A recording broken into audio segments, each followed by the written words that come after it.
Okay, magandang umaga po sa inyong lahat at kung saan man po kayong lugar sa mundo, maaaring magandang umaga o gabi o hapon, pero nagpapasalamat po kami at nandito po kayong lahat sa aming Bible study na naman ngayong araw na to. Okay? So patuloy po tayo na mag-aaral ng salita ng Diyos at sa araw po nito, pag-aaralan po natin ang Lucas 9:23 hanggang 27. Okay? So by the way, bago po tayo manalangin, ito pong International Bible Study ay open po para sa lahat ng tao. So hindi lang po sa mga Pilipino, kahit na po Chinese kayo or anumang bansa kayo naroroon, kung marunong kayo mag-English, you can join us po. Okay? All of you can join us. Saturday, 11 o'clock in the morning, Philippine time. But if you're in North America, that will be Friday night, 7 p.m. All right. So let's go to our Bible study and let's commit this time to the Lord. Let us pray. Dear Lord, we thank you for this day that you've given us. Salamat po, Panginoon, sa kainyong katapatan, kabutihan. Salamat din po, Panginoon, sa inyong salita na patuloy pong nagpapabago ng aming puso't isipan. At tulungan niyo po kami, Panginoon, na patuloy pong magdepende sa inyo, magtiwala po sa inyong kakayahan, Panginoon, na baguhin po kami. Nawa, Panginoon, ang aming pag-aaralan ay magiging panibagong aral po sa aming mga buhay. Maaring narinig na po namin ito, ngunit alam po namin ang inyong salita ay patuloy na nagbibigay sa amin ng buhay at ng kahulugan, Panginoon. Dahil kayo lamang po, Panginoon, ang aming Diyos na sinasamba. Salamat po muli, Panginoon, at pagpalain niyo po ang Bible study na ito at nawa yung mga manonood po sa amin sa recording po ng Bible study nito ay magiging blessed din po at mapagpala. Salamat po muli, Panginoon, at ibinibigay po namin lahat ito sa pangalan ni Jesus. Amen. Okay? So pag-aaralan po natin ngayong ah, umaga po nito, surrendered life sa Luke chapter 9 verses 23 to 27. Okay? So kita po natin na ito po yung pangalawang sign or mark ng isang tunay na follower po ni Jesus Christ. Last week po, pinag-aralan po natin yung sa John 13:34-35, yung mark of love. Okay? Yung pag-ibig sa bawat isa, sa bawat mananampalataya. Ngayon po naman, yung pagsuko po ng ating buhay sa Panginoong Hesus. Isa po itong napaka-importanting karakteristik po ng isang tunay na tagasunod po ng Panginoong Hesukristo. Okay? So, tingnan po natin muna. Okay? So, yung pag-surrender po natin, yung pagsunod po natin kay Jesus, ay marami pong mga iba't ibang kahulugan po yan. Pero para ano po talaga ang ibig sabihin ng following Jesus? What does it mean to be a disciple of the Lord Jesus Christ? Okay? So, ibang mga tao, iniisip nila na pag sumunod ako kay Jesus, it will be all about comfort, no? Magiging parang bed of roses ang journey ko po sa buhay. So, yun ang tingin nilang iba. Okay? Dahil siguro, yun po ang pinapangaral sa kanila lagi na pag kayo ay sumunod kay Jesus, talagang puro kayo blessing, smooth ang buhay ninyo, walang problema. Pero alam po natin, hindi po yun ang katotohanan. Actually, nung tayo po naging Kristiyano, maaring mas marami tayong naging problema o struggle sa buhay kumpara nung bago tayo maging Kristiyano. But it doesn't mean na ang pag-follow po natin kay Kristo ay isang malaking kamalian. Ito po ay tama. Pero ang pag-follow po kay Kristo ay hindi all about comfort. Of course, meron pong comfort, pero not all the time may comfort. Dahil meron po tayo mga challenges na kakaharapin pag sumunod tayo kay Jesus. Pangalawa, sabi po nila, ito ay para sa convenience, para sa sariling kagustuhan ko. Pagka hindi ko gusto, hindi ako susunod. Pag gusto ko, susunod ako kay Kristo. Ganun po ang mga tao, no? Kaya minsan, mga tao, pagka nadismaya na sila sa Kristyanismo, medyo nagkaroon sila ng maraming problema, struggle sa buhay, sabi nila, ay, tatalikod na ako kay Jesus dahil wala naman siyang ginagawang maganda para sa akin eh. So, ganun po, convenience. Pagka maganda ang ginagawa ng Panginoon o meron siyang maraming blessing, okay siya. Pero pag wala pong blessing, hindi na siya susunod. Ito o kung ito pong pag-follow kay Kristo ay karamihan po ay puno-puno po ng mga struggle o challenges sa buhay, Commitment po ang kailangan. At ito po ang ating pag-aaralan sa araw na ito. Ang tunay na pagsunod kay Kristo is all about commitment. Ibig sabihin, kahit na po may comfort o walang comfort, kung may convenience o walang convenience ang buhay natin, may mga magagandang blessings o minsan puro mga problema, nandun pa rin po ang ating pagsamba at pagsunod kay Kristo. Yun po ang tinatawag nating commitment. Kung tayo po'y tunay na tagasunod po ni Kristo, then we will be committed believers. Hindi lang po pagka masaya tayo, kundi kahit malungkot tayo, nandun pa rin po tayo. Hindi tayo umihiwalay sa Kanya. Okay? So pag-aralan po natin ngayon, ano po yung mga bagay-bagay na kasama po dito sa ating pagsunod kay Kristo in terms of surrendering our life to the Lord Jesus Christ. Okay? So, ito pong Lucas 9, especially actually the whole book of Luke, no, or Lucas, especially dito sa ating babasahin na Bible verses, si Jesus po ay nakikipag-usap sa lahat ng tao, hindi lang po sa kanyang mga tagasunod, kundi sa lahat ng mga tao na sumusunod sa kanya. Yung tinatawag natin sa English na multitude of people or crowds. Okay? Dahil alam po natin si Kristo at this point in time, kilalang kilala na po siya. Dahil hindi lang po siya magaling magsalita at marami po siyang tinuturo na espiritual, kundi nagpapagaling din po siya ng mga tao. Marami po siyang ginawang mga miracles and wonders according to the Bible. Okay? So he's speaking to everyone na sumusunod po sa kanya at this point. Hindi lang po yung 12 disciples, no?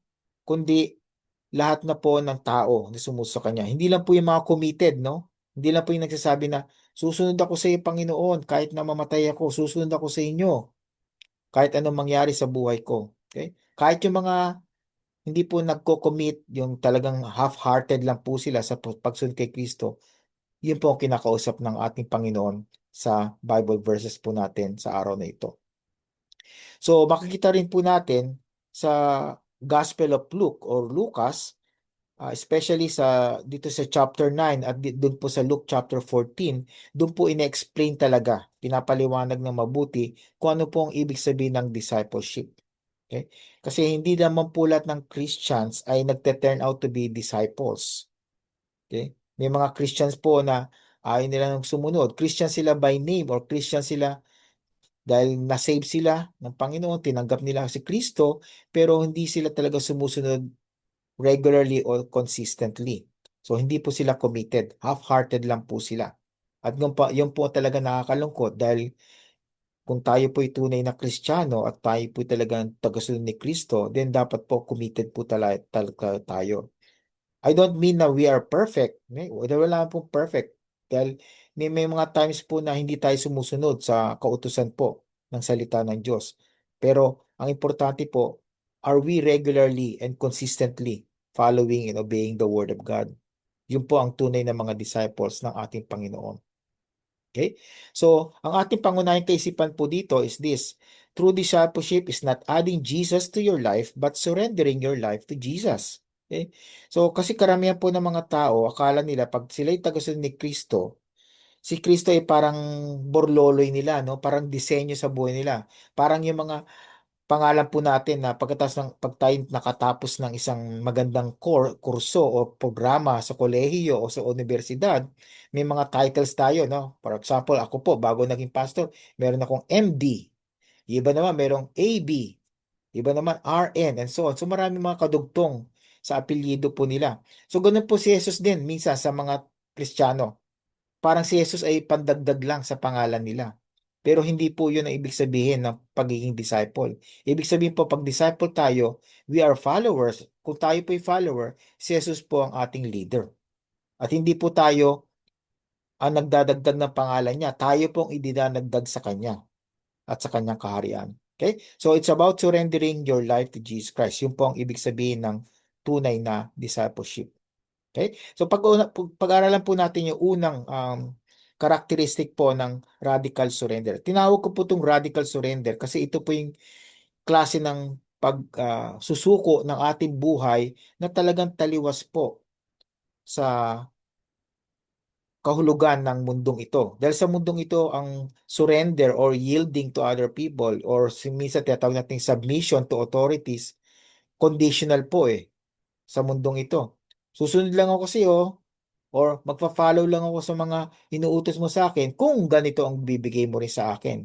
So, kung meron kang kapalit, yan, susunod ka. Pero ito pong pagsunod kay Kristo, kahit na walang kapalit, susunod po tayo dahil yun po yung commitment natin sa Panginoon. Okay? So, kaya ko tinatawag to na radical surrender. So, first, radical surrender begins with denying yourself. Okay? So, tingnan po natin sa verse 23. At sinabi niya, si Jesus po ito nagsasalita, sa lahat. Okay? So, kaya sabi ko kanina, lahat ng tao, hindi lang po yung mga disciples po niya, kundi lahat ng tao, mananampalataya man o hindi, committed man o hindi, kinakausap niya dito sa time po na ito. Kung ang sino man ay nagnanais sumunod sa akin, so sabi po niya, if anyone would like to follow me, sabi niya, tanggihan niya ang kanyang sarili. Okay? Deny yourself. Okay? Sa Bible sa Tagalog po gano, sa English po deny yourself.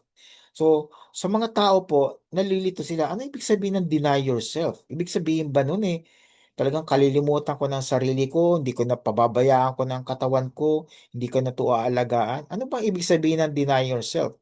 Kasi yun po karamihan minsan ang gusto ng ibang tao, napakahulugan sa self-denial.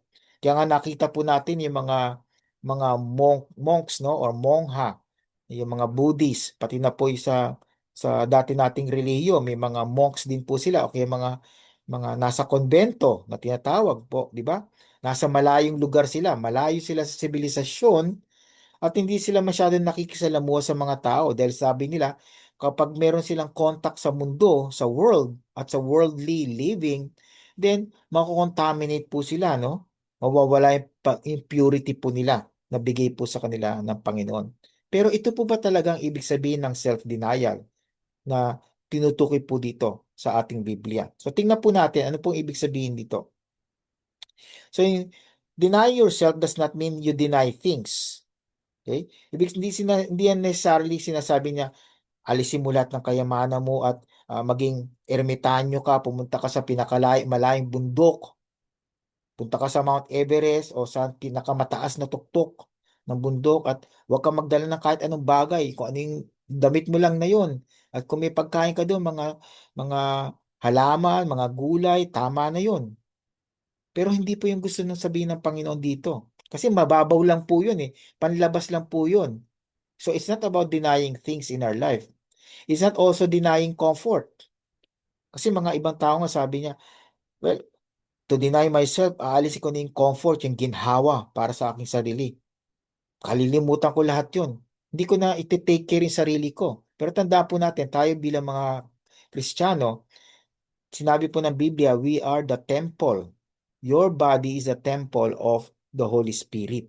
So, kailangan po natin in some way ng comfort, something na magsusustain po para po sa kalusugan ng ating katawan. Okay? So, sabi po ni Jesus, deny yourself. Okay? So, ano ibig sabihin po ng deny yourself? Sabi niya, hindi about things, it's not about your comfort, but it's about yourself. Okay? So, ano po itong denying yourself? It means to step off the throne. Okay? Kasi yung mga bagay po na possessions po natin, yung mga comfort po natin, convenience, panlabas lang po yun Ang gusto ng Panginoon na self-denial, yun nanggagaling po sa puso natin. At number one po doon is we need to step off the throne. Kasi po sa buhay ng bawat tao, sa puso po ninyo, sa puso ko, sa puso ng bawat tao sa mundong ito, meron po tayong trono. At dun sa trono na yon, nandun po, siyempre po, umuupo ang hari. So ang katanungan, sino po ang hari sa buhay ninyo? Kung kayo po'y Kristiyano, nararapat lamang na ang hari sa trono ninyo ay si Kristo. Pero kung ang nasa trono po na inyong puso ay ang sarili ninyo, or even ibang bagay other than God, other than Jesus Christ, then hindi po tama yun.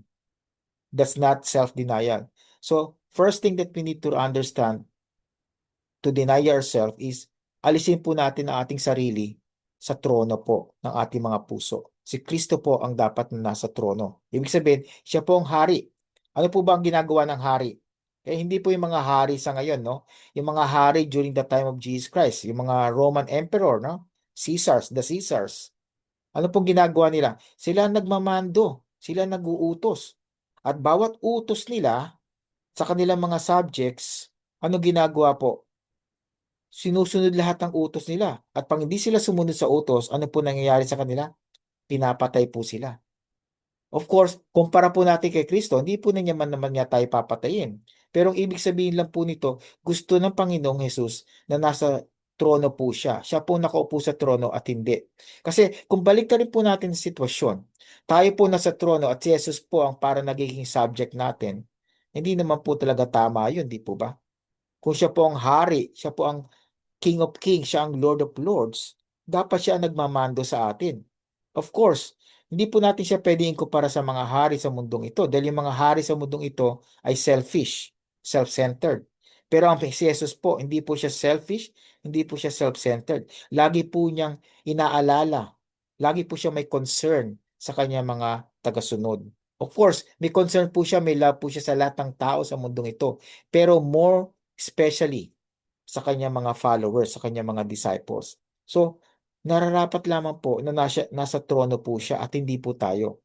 Kasi minsan po, ang nangyayari, tayo nasa trono, tayo nagmamando kay Kristo. Di po ba? Nasubukan niyo na po siguro yun. Sabihin niyo, Panginoon, kailangan ko ng ganito. Pwede bang gawin mo sa akin to? So parang nangyayari po, ang Panginoong Hesus Kristo naging ATM natin, no? Automated teller machine. Pag kailangan natin mag-withdraw, kuha lang tayo ng kuha. Pero hindi po ganun si Jesus. Dapat siya po ang hari. Siya ang ating sinusunod at hindi the other way around. Hindi po tayo dapat ang nagmamando, kundi siya po ang nagmamando. Remember po, ang kanyang mga inuutos po sa atin, ang kanyang minamando po sa bawat isa sa atin, ay para po sa ating kabutihan at para po sa kanyang kapurihan at kaluwalhatian. So, hindi po siya nagkakamali. So, dapat siya po ang nasa trono. So, that's what it means by self-denial. Secondly po, surrendering control. Isa pa to sa mga problema din po natin. Kahit ako rin po, minsan po nagiging control freak ako. Gusto ko lagi akong may control. Pagka tayo po may gustong may control sa buhay natin, ang nangyayari po, tayo ang nagiging boss. Okay?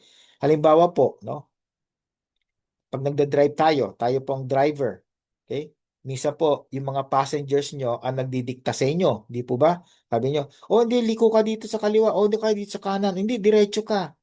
O is ano ka dito ka dumaan muna, ganyan. So para nangyayari, imbis na ikaw ang driver, ikaw ang parang passenger. Kasi yung mga passenger mo ang nagiging driver, sila nagko-control sa ginagawa mo. Apply po natin yan kay Kristo. Okay?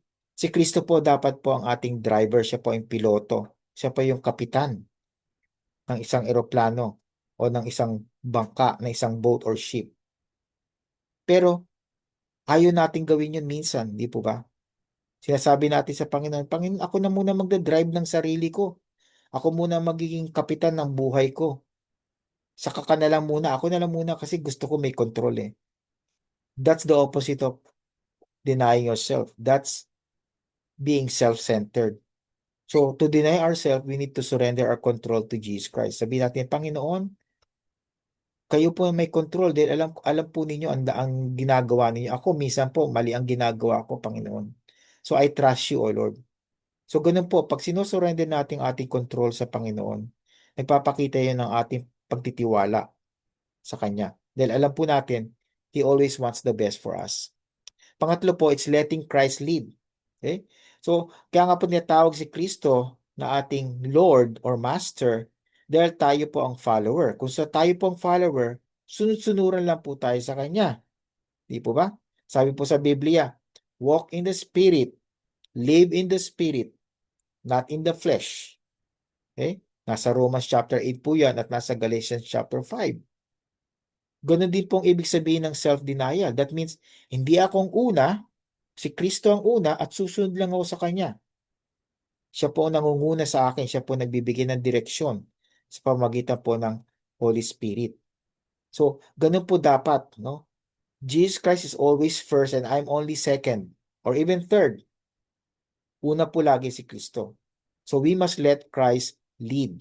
sa buhay po natin. Minsan po kasi may meron tayong mga desisyon sa buhay na ginagawa natin. Lord, itong desisyon ko na to, kaya ko to. Ako nang bahala. Ako nang bahala.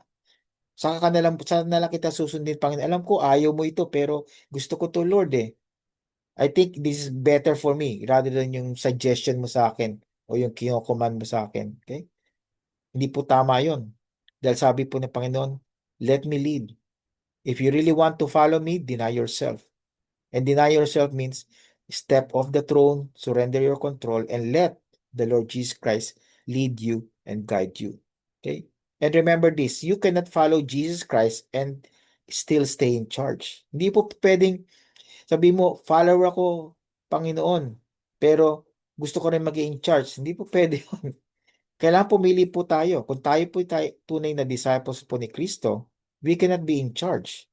Kailangan sumunod lang tayo kay Kristo. There's no other way around. Kailangan sundin po natin ang ganitong hierarchy po sa kingdom po ng ating Panginoong Hesus. So, if you want to follow Jesus Christ, you cannot be in charge. Let Him be in charge. So, dito po makita po natin, no, Jesus is not a passenger. Katulad ng sabi ko po kanina. Siya po ang master natin. Hindi po siya pasahero na dinidiktahan po natin. Siya po dapat ang ating driver, captain, and pilot. Okay?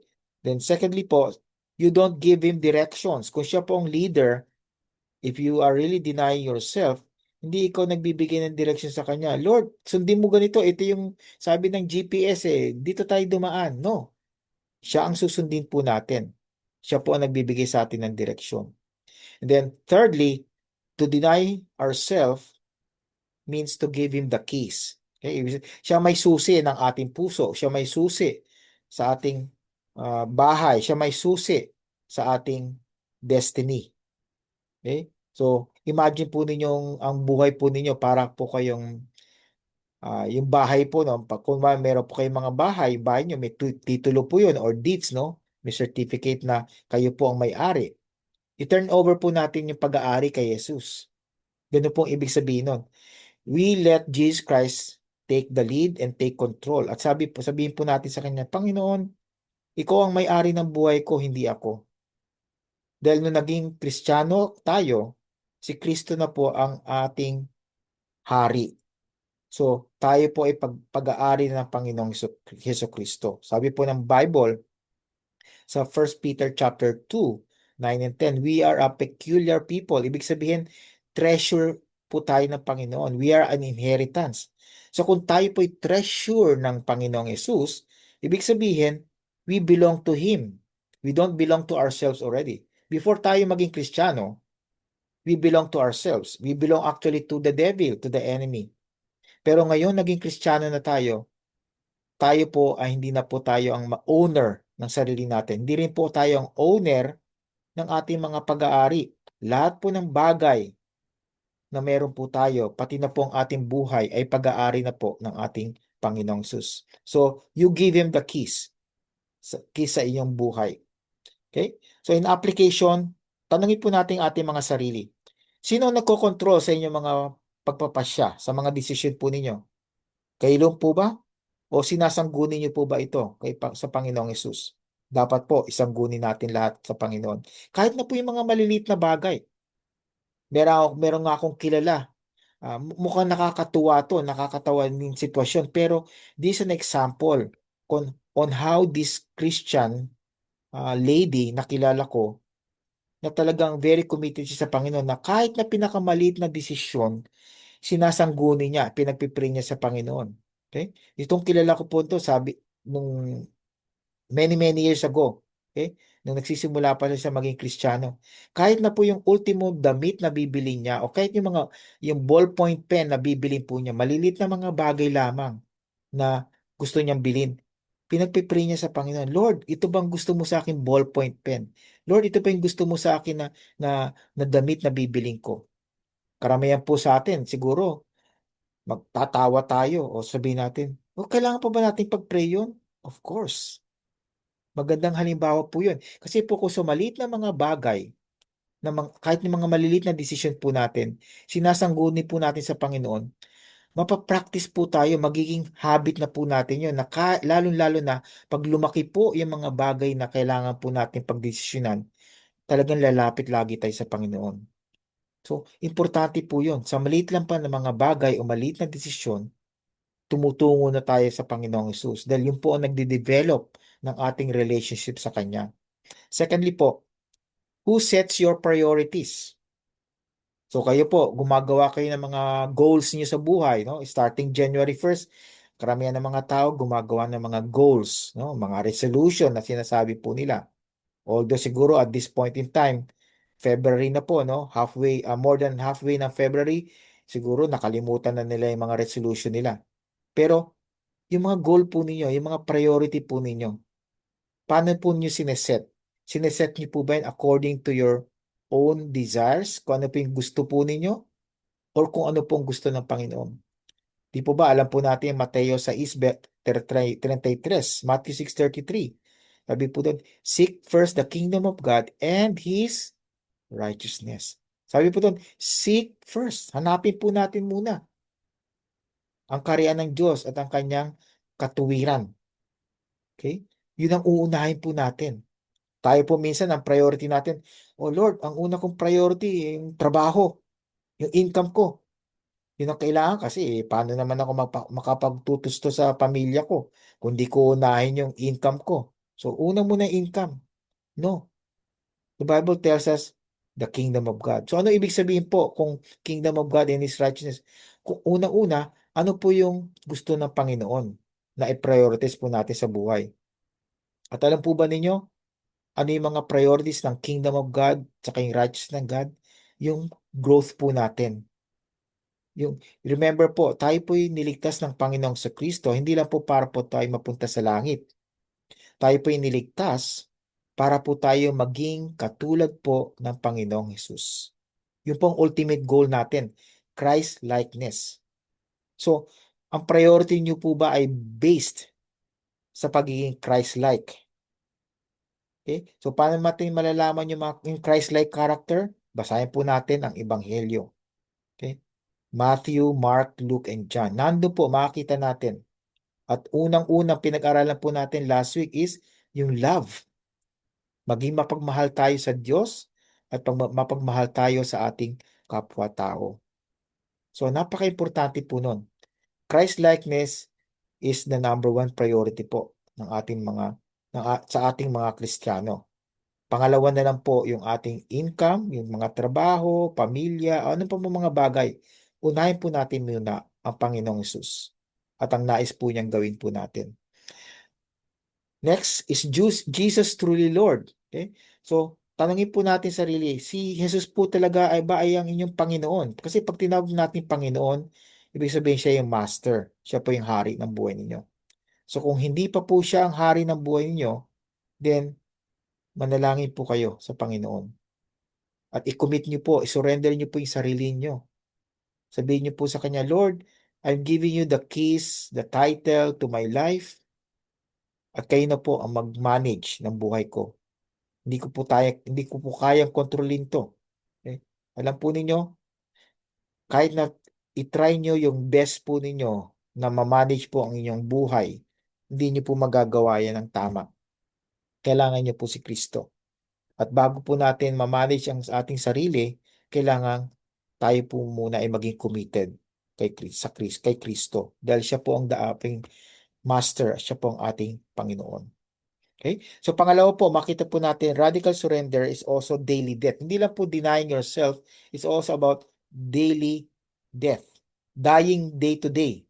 Araw-araw, mamamatay po tayo. Okay? So maraming pong taong nakakarinig ito, maaaring sabihin na, ano ba naman to? Napaka-morbid. Ibig sabihin, talagang kailangan mamatay ako araw. Paano mangyayari araw-araw mamamatay ako? Anong ibig sabihin nun? Okay? So basahin po natin sinabi ni Kristo. Magpasa ng kanyang krus araw-araw at sumunod sa akin. Okay? So, ang ibig sabihin ng Panginoon, carry your own cross daily and then follow me. So, ano ibig sabihin ng carrying your own cross? During that time po, sa time po ng Panginoong Sus ng mga disciples, ang ang krus po ay simbolo po ng kamatayan. Okay? Yun po ang crucifixion po ang pinaka worst kind of penalty. At ibig sabihin po, yung tao na bibigyan ng kanong penalty ay pinaka worst na criminal. Can you imagine po, no? Si Kristo, one of the few people na kinrucify po sa panahon po na yun. Wala po siyang ginawang kasalanan. Pero siya pong binigyan ng worst penalty. So, parang isinama po siya sa grupo ng mga tao na worst criminals. Kaya kita po ninyo doon sa bundok ng Kalbaryo, may dalawa po siyang katabi, no? Sa left and right po niya, na dalawang magnanakaw.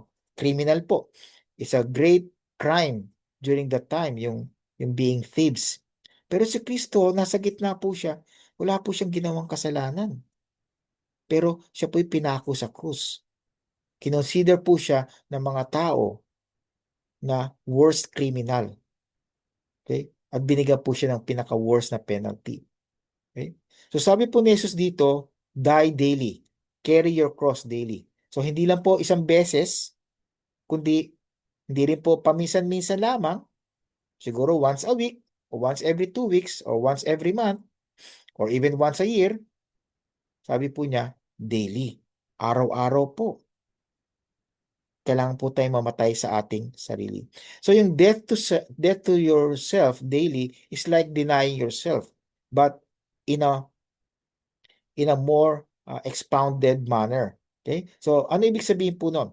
Una-una, katulad sabi ko kanina, yung cross po dito, literally, ngayon po ngayon, yung mga cross na nilalagay po natin no, sa mga pendant, sa necklace natin, simbolo po yon ng death ni Jesus Christ. Pero during that time, yung cross po talaga, literal po yun, nakamatayan.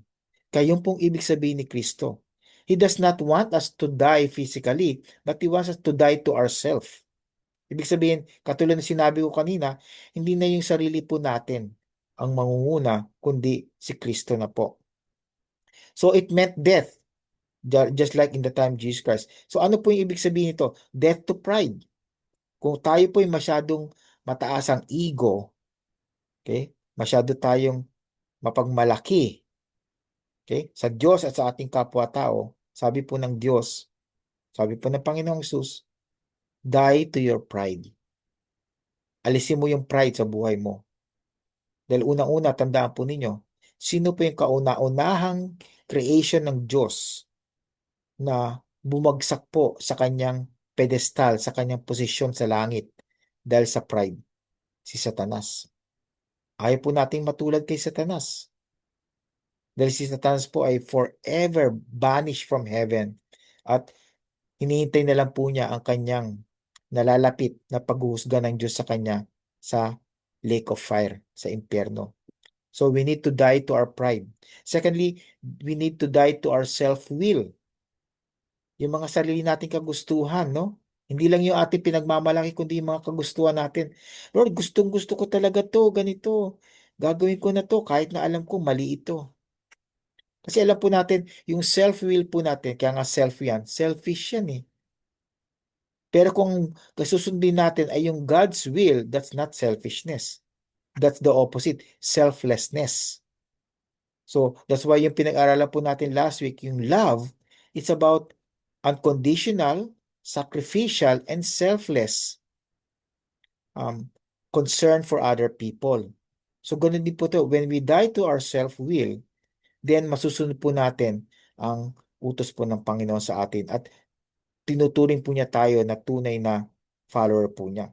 Pangatlo, death to our comforts. Okay? Ano po yung mga comfort zone ninyo? Okay? Ano yung mga bagay na pag tinawag kayo ng Panginoon, mahihirapan kayong sumunod sa kanyang utos dahil sa inyong mga comforts po ninyo. Isang halimbawa po nito, no? Kung natatanda po ninyo I think sa Matthew 19 yun, yung the young rich ruler, sabi nung isa ibang passage para siyang prince, no? Which is probably possible, pero young rich ruler, no? Kita po niyo, young na siya, rich pa, tapos ruler pa. Talagang very mataas po yung posisyon po niya, no? Sa society. Lumapit po siya kay Jesus, di po ba? Sabi niya, what should I do to inherit eternal life? Sabi nga niya actually before that, good teacher. Okay? So sabi po ni Panginoong Jesus, ginawa mo na ba itong mga commandments na to? Yung last 6 commandments, yung commandments 6 to 10 sa 10 commandments na patungkol po sa mga commandments tungkol sa ating relationship with people. Okay? Kasi yung first 5 po, yung relationship natin sa Panginoon. So sabi po niya doon sa ruler, ginawa mo na ba to? Itong mga ganitong commandments. Thou shall not commit adultery, thou shall not lie, and so on, so forth. No? Sabi po niya, yeah, Panginoon, ginawa ko lahat yan mula nung pagkabata ko. And then, siningit po ng Panginoong Yesus yung first 4 or 5 commandments. Sinabi po niya doon, okay, ginawa mo lahat ng mga commandments na yon, ibigay mo lahat ng inyong mga pag-aari.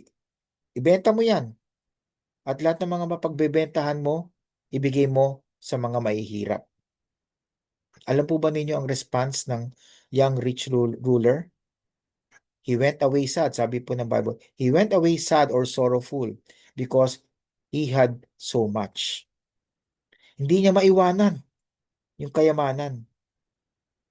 Yun po yung comfort po niya. Hindi niya masunod si Kristo dahil masyado siyang komportable sa buhay po niya. Mayaman po siya at bata pa siya at ruler pa po siya.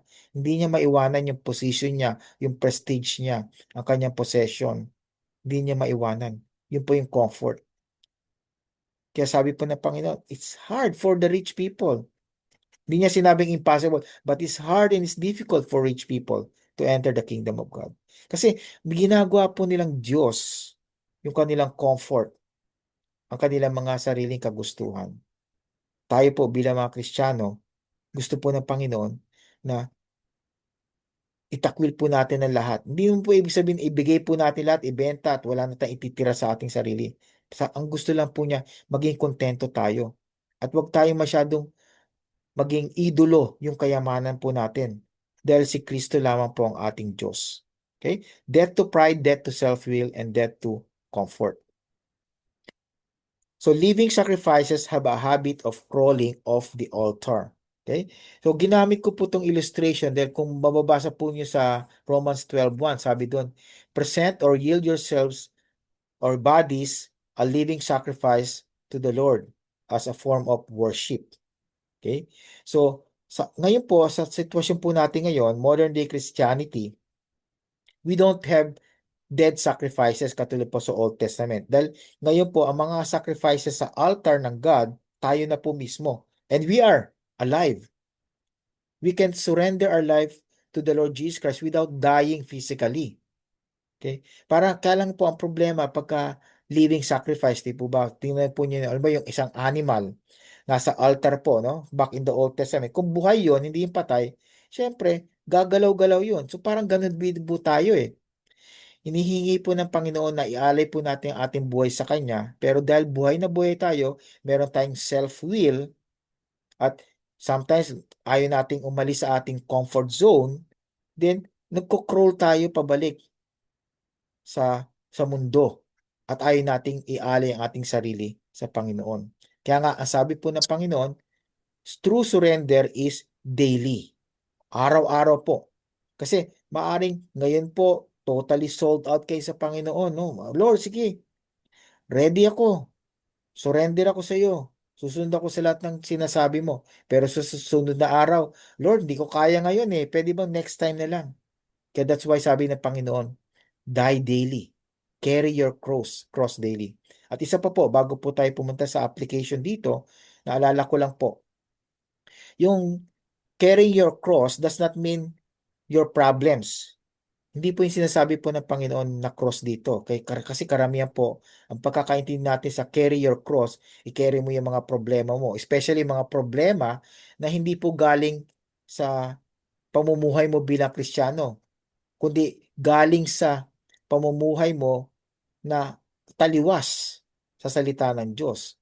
So lalo-lalo na hindi po yun ang ibig sabihin ng Panginoon. So carrying your cross means to die daily, to offer your life daily to the Lord, just like the Old Testament sacrifices. Although right now we are alive, we don't need to die physically. Okay? So, yun po. In application, tanungin po natin ating sarili, what is God asking you to obey? Okay?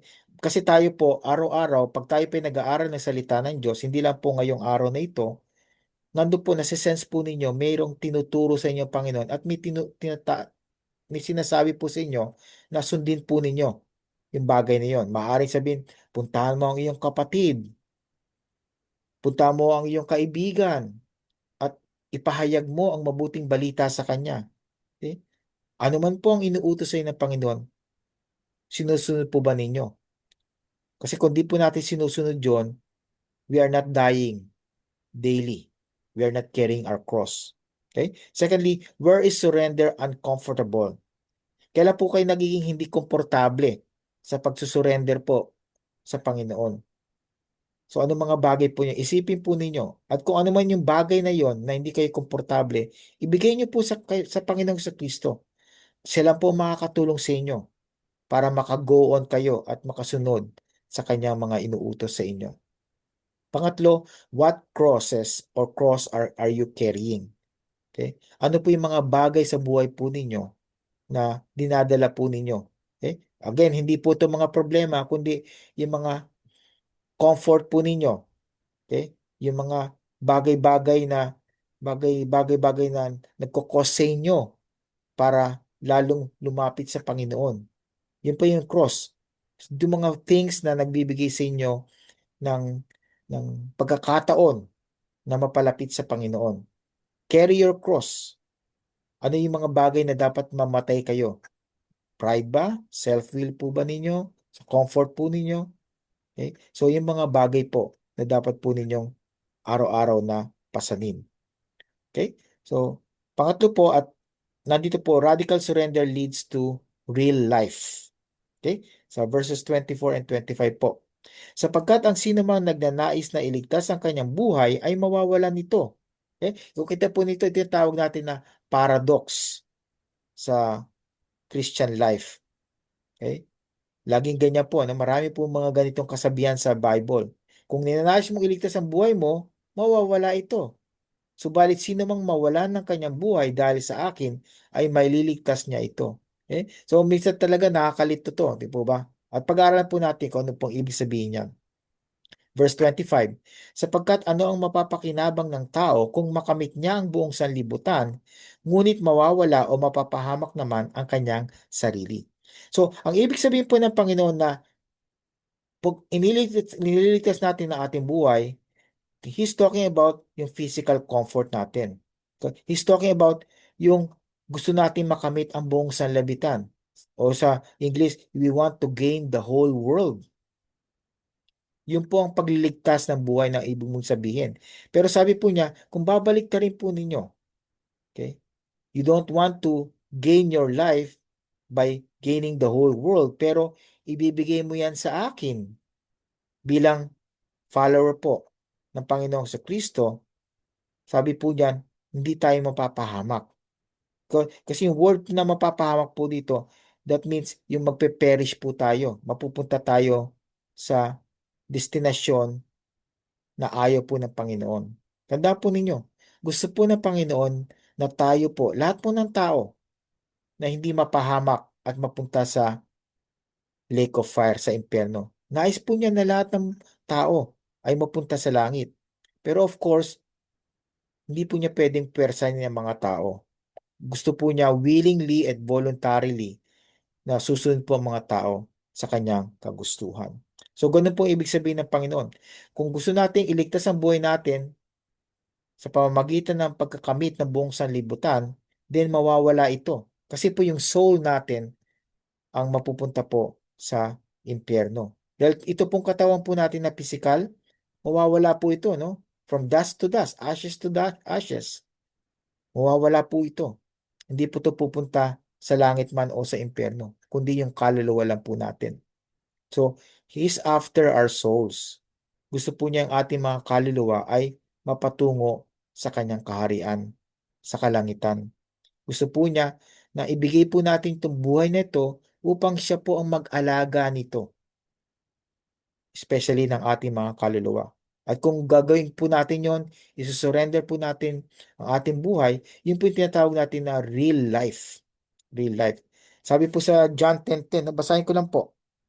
Kasi napakaganda po na sinabi ng Panginoon sa 1, Jes. Ito po yung chapter talking about the Good Shepherd, who is Jesus Christ. Sabi po dito sa 1 Jes, ang magnanakaw ay dumarating lamang upang magnakaw, pumatay at pumuksa. Yan po si Satanas.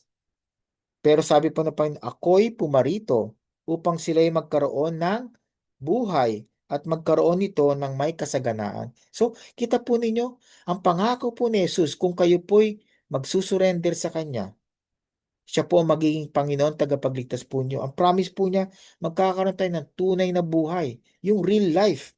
Hindi lang po real life, kundi abundant life, yung masaganang buhay. Masagana not in terms of money or material things, but masagana in terms of meron pong peace, merong joy, okay? May patience, lahat ng mga bagay na blessings po na nanggagaling po sa ating Panginoon. So, pag-isipan po ninyo yun. Gusto niyo po bang isurrender ang inyong mga buhay sa Panginoon? Then magkakaroon po kayo ng tunay na buhay, yung quality life. Okay? But kung hindi po niyo susurrender ang inyong buhay, gusto po niyo magpasasa sa inyong kayamanan at tinatakwil niyo ang Panginoon, ayaw niyong pakinggan ang kanyang salita, ayaw niyong tanggapin siya bilang Panginoon tagapagligtas, then nasa inyo na po yun. Pero binibigyan niya po tayo ng babala. Kung liligtas po niya yung buhay sa pamamagitan ng mga comfort sa buhay po ninyo, then pag nawala po kayo sa mundong ito, hindi kayo mapupunta sa langit, kundi doon po kayo sa lawa ng impyerno. Hindi ako po ang nagsasabi nito, kundi ang salita ng Diyos. So paniwalaan po natin ang mabuting balita. So, lose your life for Christ. Okay? Ibigay po niyo yung buhay. Mawala ang buhay ninyo, pero ibibigay niyo po tayo kay Kristo. Dahil si Kristo po ang mag-aalaga niyan. Siya po magbibigay ng kasaganaan sa ating buhay. Find true life in Him. Ang tunay na buhay na masagana po ay na kay Kristo lamang po. Hindi po natin makikita yan sa kayamanan, sa materyales ng buong mundong ito. Dahil tandaan po ninyo, lahat ng mga bilyonaryo, at actually, meron na nga yata tinatawag na trillionaire na. I heard in some news a while ago na meron ng trillionaire. Hindi ko alam si Elon Musk na yon or anybody else. Meron na raw trillionaire. Can you imagine? Pero tingnan niyo po yung mga tao na yon. Outwardly, physically, mukhang okay sila. Pero kung di po sila mananampalataya kay Kristo, wala pa silang tunay na buhay. Actually, yung mga taong yun, ang dami nila security, di po ba? Yung mga bahay nila, maraming alarms. Marami silang gwardiya. Tao sa hayop, mga aso. Bakit? Kasi kinakatakutan nila yung mga masasamang tao na maaari magnakaw o pumatay sa kanila at kunin kanila mga pera. So see, wala silang peace. Wala silang tranquility. Wala silang kapayapaan sa buhay. Kahit na mayaman sila. Wala silang tunay na buhay na nanggagaling lamang kay Kristo. You can gain the whole world but still lose your soul. Tama po yan.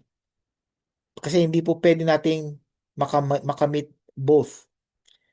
You may be trying to gain the whole world through material things, yung mga kayamanan, pero nakalimutan po natin ang ating kaluluwa. Mas importante ang ating kaluluwa. Dahil ang kaluluwa po, yan po ang pupunta either sa langit o sa impyerno. At nais ko pong mapunta kayo sa langit, yung kaluluwa po ninyo. So nanawa, do not gain the whole world, but lose your life for the Lord Jesus Christ para kayo po ay mapunta sa langit. Success is not equal to significance. Ito po yung sa sa mga bagay na nasa isip po ng karamihan tao, especially yung mga kabataan sa ngayon. Kala po nila pag sila yung naging matagumpay, they will be significant, no? Magiging mataas ang posisyon nila, magiging maganda yung prestige nila, magiging popular sila. Pero hindi po yun. Ang tunay na significance po, ang identity po ng tao ay na kay Kristo. Tayo po mga Kristiyano, ang identity po natin ay nanggagaling po kay Kristo. Hindi po sa ating success, mayaman, mahirap man, pastor o hindi pastor. Hindi po yun ang significance natin. Hindi po yung titulo natin, kundi ang ating relationship kay Kristo. Yun po ang ating significance. Pangalawa, possessions is not equal to purpose. Akala ng mga tao, pag marami silang kayamanan, may kahulugan na ang buhay nila. Tingnan po niyo si Haring Solomon sa Ecclesiastes. Siya ang pinakamayaman at pinakamarunong na hari during his time. Pero ang sinabi po niya sa Ecclesiastes, sabi niya, everything is meaningless. Walang purpose po ang buhay niya. Dahil isinetpera niya, isinentabi po niya ang Panginoon during that time na mayaman po siya at marunong. So, he found out later part ng his life, sabi po niya sa Ecclesiastes chapter 12, verses 13 to 14, this is the conclusion of the matter, sabi po niya. The whole duty of man, sabi niya, is to fear God and obey His commandments. So you see, it's all about God. Magkakaroon lamang pong purpose ng buhay ninyo kung kayo po ay na kay Kristo. Kung si Kristo po ang inyong Panginoon. Pero kung si Kristo po ay isinantabi nyo, hindi ko po kasama sa buhay ninyo. Kahit na sinasabi nyo kayo Kristiyano, wala pong purpose ang buhay ninyo. Kung ang buhay po niyo ay umiikot sa inyong kayamanan o umiikot sa mga kapwa nyo mayayaman o sa mga kaibigan ninyo, wala po kayong purpose. You can have only purpose sa buhay po ninyo kung si Kristo po ang inyong Panginoon tagapagligtas. A full life is not the same as a fulfilled soul. It doesn't mean po na mayaman kayo, wala kayong problema pag kayo nag-retire dahil marami kayong pera. It doesn't mean na talagang kontento na kayo. Hindi po. Your contentment can only be gained kung meron po kayong relationship kay Kristo. Okay? Sabi nga po ng Bible, di ba? 1 Timothy 6:10, for the love of money is the root of all evil. And then, sinabi pa po doon, contentment with godliness is great gain. Sabi po niya. So, kung kontento po tayo dahil sa ating pagiging in a relationship with Jesus Christ, then great gain po yun. Yung contentment mo, napaka-importante yun. Doon po nagkakaroon ng fulfillment tayo, kontento tayo. So, kahit na mahirap po kayo, pwede kayo maging kontento. Kahit mayaman kayo, pwede rin kayo maging kontento. Basta ang contentment po ninyo, hindi nakabase po sa pera po ninyo, kundi nakabase po sa inyong relationship kay Kristo. Okay? Kahit na po tuyo lang ang pagkain, okay? Kanin lang na may toyo at saka mantika. Naalala ko, minsan ganyan po kami nung bata pa kami.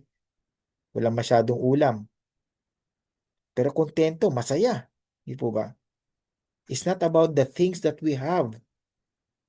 Ang importante po sa buhay. Ang importante po, meron po ba tayong relationship kay Kristo? Dahil siya po nagbibigay sa atin ng contentment. So in application, tanungin po natin ating sarili, what am I holding on to? Ano po yung mga pinangahawakan ko na ayaw kong ibigay? Kita po ninyo yung kamay, no? Tingnan mo yung kamay ko po. Pag nakaganyan po tayo sa ating mga kayamanan, sa ating mga possessions, ibig sabihin po yan, we are selfish. Pero kung naka-open ang hand po natin, ibig sabihin, we are generous. We want to give. And also, one more thing, pag nakabukas po ang ating mga kamay, that means we are ready to receive blessings from God. Pero pag nakatiklop na ganyan, ayaw nating ibigay yung meron tayo, paano tayo makakatanggap din mula sa Panginoon ng mga blessings?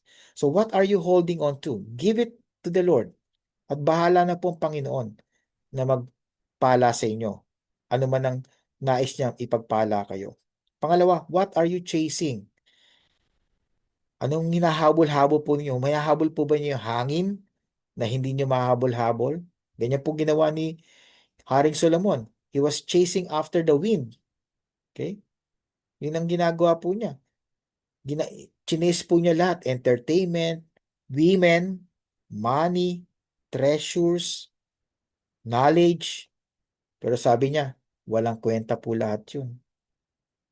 So, dapat po, ang chine-chase po natin, ang pinopursu po natin, sabi po ng Biblia, is the Lord God at all times. Siya po ang ating dapat sundin.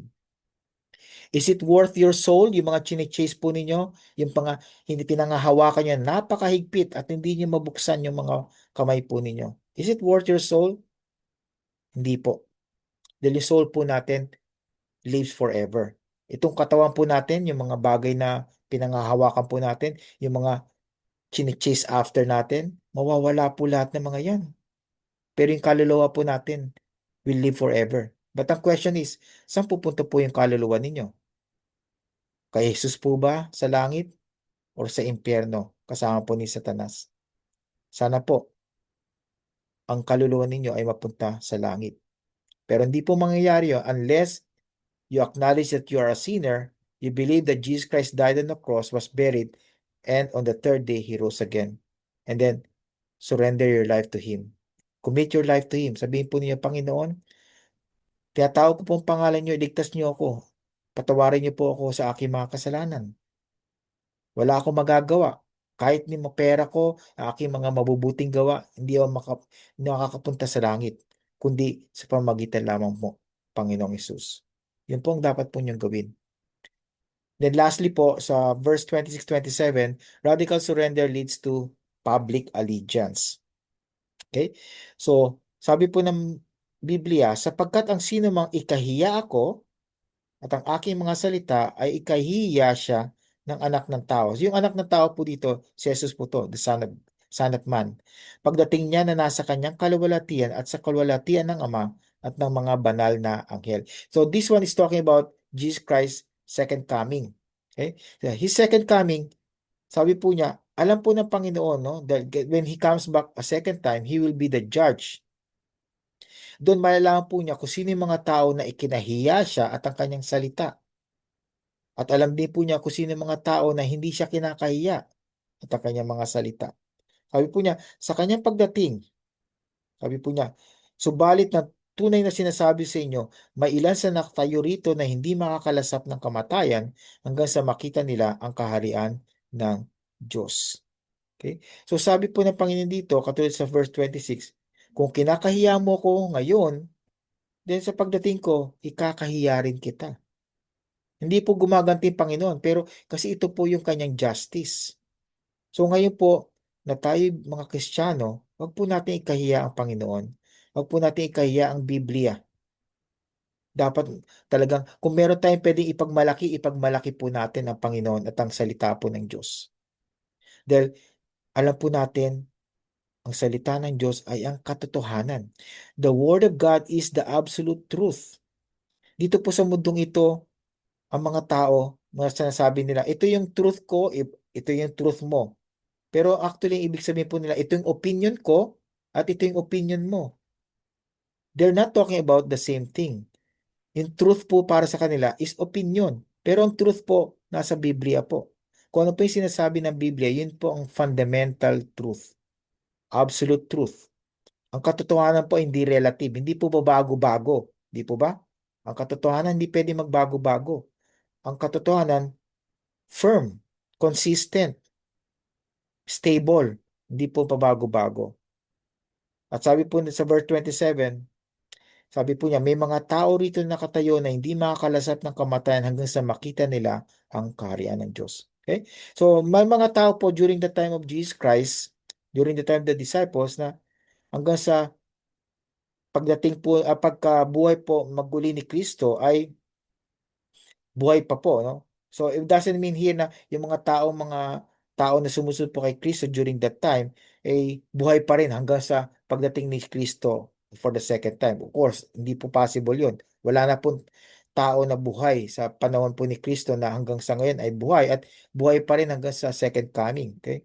Sabi lang po nyo, may ilan dito na hindi makakalasap ng kamatayan hanggang sa makita nila ang kaharian ng Diyos. Okay? So we don't know so much about this, but yun po yung mga bagay na medyo nakatago sa atin, hidden from us, na mysterious po, parang mahiwaga sa salita ng Diyos. So hindi po dapat tayong magtalo-talo tungkol dyan dahil hindi po natin alam kung sino po yung mga tao na sinasabi ni Kristo at hindi po natin makikita yan sa Biblia. Okay? So Faith is not private. Ito pa yung importante na matutuhan natin dito. Ang ating pong pananampalataya kay Kristo ay hindi po pwedeng private. Hindi po tayo, katulad ng sinasabi ko, hindi tayo mga spy o mga secret agent, no? Na undercover tayo. Hindi natin nire-reveal yung ating identity. Hindi po pwede yun.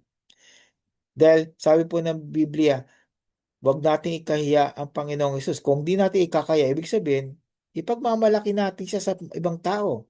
Sasabihin natin na si Kristo ang buhay, ang katotohanan, at ang daan patungo sa Ama. So faith is not private. Truth is not optional. Pag nagsabi po tayo ng katotohanan, yun po ang dapat nating sabihin all the time. Hindi po natin pwedeng sabihin, oh, ngayon katotohanan sabihin ko, bukas magsisinungaling ako. The Bible says always tell the truth and nothing but the truth because the truth is based on the Word of God. It's not optional ang truth. Jesus is not negotiable. Hindi po tayo pwedeng parang negosyo, no? Makipag-deal kay Panginoong Hesus. Panginoon, ngayon okay lang ako. Hindi ako mag-surrender sa kagustuhan mo. Next week na lang siguro kasi busy ako ngayon eh. May mga kaibigan ako na hindi Kristiyano, kailangang mag-adjust ako sa kanila. Hindi po ganoon. Kung tayo po talagang tagusunod ni Kristo, dapat sold out po tayo sa Kanya. Of course, we're not perfect. I'm not saying na perfect tayo na all the time ginagawa natin. But at least, nandun po yung desire, yung passion po sa heart natin na laging gawin po natin ano yung tama according to the Word of God. Okay? If Jesus is worth dying for, He is worth living for and worth standing for. Kung tingin po ninyo si Jesus po talaga ay nararapat lamang na ikamatay po natin para sa kanyang kapurihan kalwalatian. Lalo-lalo na po, He's worth to live for and worth to defend and to stand for sa ating pananampalataya. Karamihan po ng mga taong namatay sa Biblia, especially yung first Christian martyr si Stephen, hindi po niya kinahiya ang Panginoon. Nung siya po ay buhay pa, si Stephen, talagang pinapahayag na po niya ang pangalan ni Jesus. Even hanggang sa kanyang bago siya mamatay, habang siya po'y binabato ng kanyang mga kababayan at ng karamihan ng mga tao. At kasama po doon si Pablo na tinatawag pong Saul during that time. Hindi po niya kinahiya si Kristo. Patuloy pa rin po niyang ipinapahayag ang pangalan ng Panginoon. So Jesus Christ is worth dying for, He is worth living for, He is worth standing for. He is worth our everything. He is worth our life. Kaya, i-dedicate na po ninyo ang inyong buhay. Surrender po ninyo completely. Wala na pong ifs and buts. Wala na pong pag-hesitate. Totally. Maging sold out po tayo sa Panginoon. In conclusion po, makita po natin, radical surrender is costly, but nothing costs more than holding on to your life.